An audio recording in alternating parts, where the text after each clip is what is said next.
Hi friends, నమస్తే. నేను మీ Saritha. Welcome back to smart Saritha channel. Friends, please like, share and subscribe my channel. ఈరోజు మన వీడియోలో సాఫ్ట్ అండ్ టేస్టీ రవ్వ లడ్డుని ఎలా ప్రిపేర్ చేసుకోవాలో చూపించబోతున్నాను. ఈసారి రవ్వ లడ్డు తయారు చేసేటప్పుడు నేను తయారు చేసిన విధంగా మీరు కూడా ఒకసారి ట్రై చేయండి. చాలా జ్యూసీగా, టేస్టీగా చాలా బాగా వస్తాయన్నమాట. ఈ రవ్వ లడ్డుల్ని వారం నుంచి 10 రోజుల వరకు స్టోర్ చేసుకొని తినొచ్చు. అస్సలు పాడవు.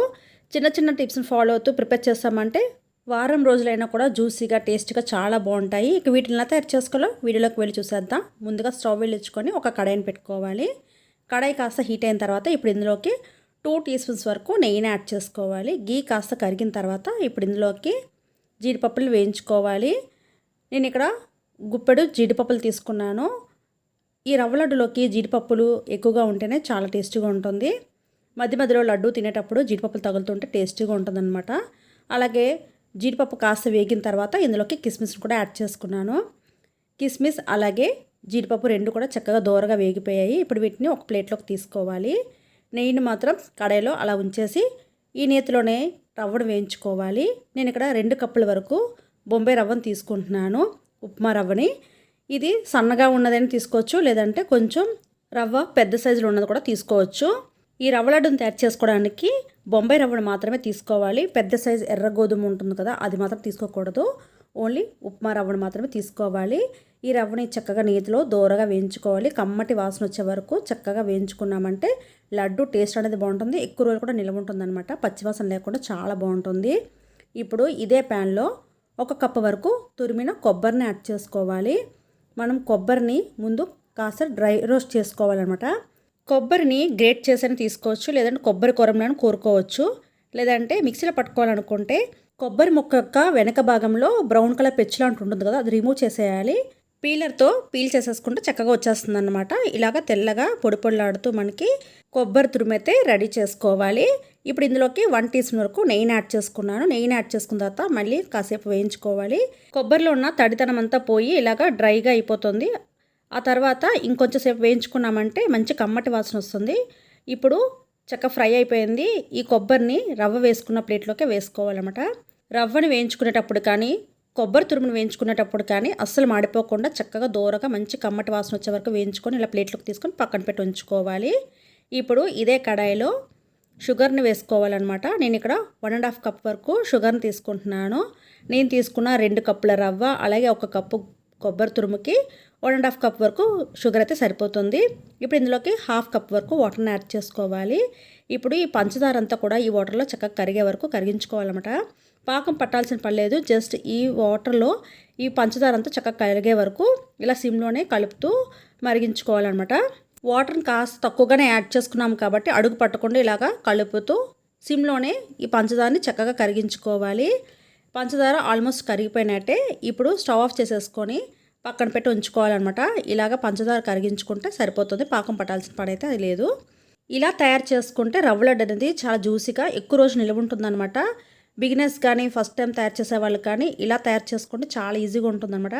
ఇప్పుడు స్టవ్ ఆఫ్ చేసేసుకొని ఇప్పుడు ఈ రవ్వలోని మనం ఈ కొబ్బరి అంతా కూడా చక్కగా కలిసేలాగా ఒకసారి కలిపేసుకోవాలి. ఇలా చక్కగా కలిపేసుకున్న తర్వాత రవ్వ అలాగే కొబ్బరి తురుము రెండు కూడా కాస్త చల్లారిన తర్వాత ఇప్పుడు వీటిని మిక్సీ జార్లోకి వేసుకొని ఇలా రవ్వ కొబ్బరి తురుము రెండింటిని కూడా మిక్సీ జార్లోకి తీసుకున్న తర్వాత ఇందులోకి నేను ఫ్లేవర్ కోసం 4 ఇలాచీలు తీసుకుంటున్నాను.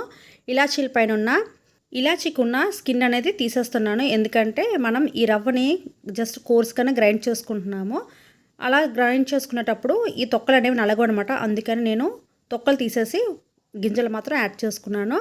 ఇప్పుడైతే రవ్వని ఇలాగా కోర్స్గా గ్రైండ్ చేసేసుకున్నాను. చూసారా, ఇలా రెడీ చేసుకున్నామంటే రవ్వ లడ్డు అనేది చాలా సాఫ్ట్గా వస్తుందన్నమాట. రవ్వని మరీ మెత్తగా పిండిలాగా మిక్సీ పట్టుకోకూడదు. ఇలా కోర్స్గా ఇలాగా మిక్సీ పట్టుకున్నామంటే రవ్వ లడ్డు చాలా జ్యూసీగా తినేటప్పుడు చాలా టేస్టీగా ఉంటుందన్నమాట. ఇప్పుడైతే ఈ రవ్వని మనం ముందుగా మరిగించి పెట్టుకున్న పంచదార పాకంలో యాడ్ చేసుకోవాలి. ఇలాగ చక్కగా అంతా యాడ్ చేసేసుకున్న తర్వాత ఒకసారి అంతా కలిసేలా కలుపుకోవాలన్నమాట. ఈ పంచదార పాకంలో చక్కగా ఈ రవ్వని కలిసేలా కలుపుకోవాలి. చూసారా, కరెక్ట్గా సరిపోతుంది. ఎక్కువగా అయ్యింది అనుకోవద్దు. ఈ రవ్వ చక్కగా పీల్చుకుంటుంది అనమాట పంచదార పాకాన్ని. ఇలా కలుపుతున్న కాసేపటికి రవ్వ చక్కగా ఈ పంచదార పాకాన్ని పీల్చుకుంటుంది అనమాట. కాస్త టైట్ అవుతుంది.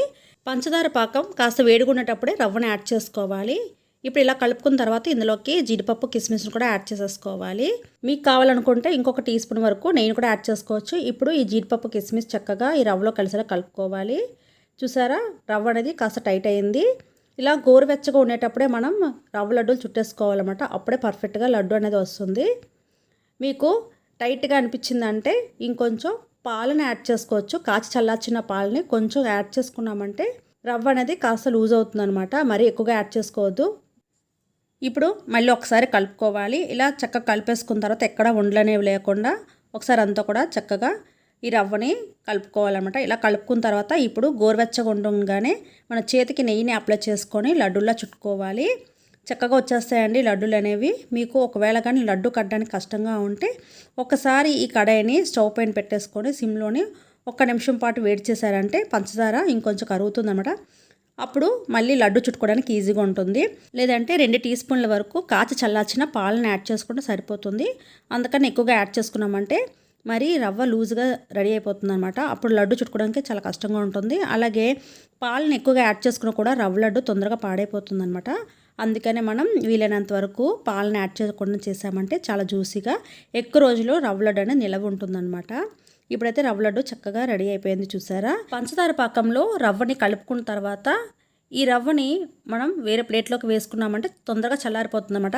అందుకని రవ్వని కడాయిలోనే ఉంచేసి డైరెక్ట్గా కడాయిల నుంచి రవ్వను తీసుకొని లడ్డూలా చుట్టుకోవడమే. ఇలా చుట్టుకున్న లడ్డూల్ని వేరే ప్లేట్లోకి వేసుకోవాలి. లడ్డు అయితే చాలా ఈజీగా వస్తుందండి. వెంటనే చేసుకోవాలన్నమాట. ఎక్కువసేపు టైం గ్యాప్ ఇచ్చామంటే రవ్వ అనేది తొందరగా చల్లారిపోతుంది. అప్పుడు లడ్డూలు చుట్టుకోవడానికి ఈజీగా ఉండదన్నమాట. గోరువెచ్చగా ఉండేటప్పుడే లడ్డూలన్నీ కూడా చక్కగా చుట్టేసుకోవాలి. ఇలాగే అన్నిటిని కూడా రెడీ చేసేసుకోవాలి. రవ్వ లడ్డు చాలా పర్ఫెక్ట్గా చాలా టేస్టీగా వచ్చిందండి. చాలా జ్యూసీగా చాలా బాగుంది. మీరు కూడా ఒకసారి ట్రై చేయండి. నాకు లాస్ట్ లడ్డు వరకు కూడా రవ్వ అనేది గట్టిగా అయిపోకుండా చాలా జ్యూసీగా కరెక్ట్గా కన్సిస్టెన్సీలో ఉందన్నమాట. ఇలాగే అన్నిటినీ కూడా రెడీ చేసేసుకున్నాను. రవ్వ లడ్డు అయితే రెడీ అయిపోయింది. కాస్త చల్లారిన తర్వాత ఈ రవ్వ లడ్డుని మనం ఎయిర్టైట్ కంటైనర్లో పెట్టుకున్నామంటే వారం నుంచి 10 రోజుల వరకు నిల్వ ఉంటుందన్నమాట. అస్సలు పాడైపోవు, చాలా టేస్టీగా ఉంటాయి. ఏదైనా పండగలప్పుడు కానీ పిల్లలకి స్నాక్స్ బాక్స్లో పెట్టి ఇవ్వడానికి కానీ చాలా బాగుంటాయి అన్నమాట. నేను తయారు చేసిన ఈ రవ్వ లడ్డు మీకు ఎలా అనిపించిందో నా కామెంట్ బాక్స్లో షేర్ చేయండి. ఈ వీడియో కనుక మీకు నచ్చినట్లయితే లైక్ చేయండి, షేర్ చేయండి. మరొక మంచి వీడియోతో మళ్ళీ కలుసుకుందాం.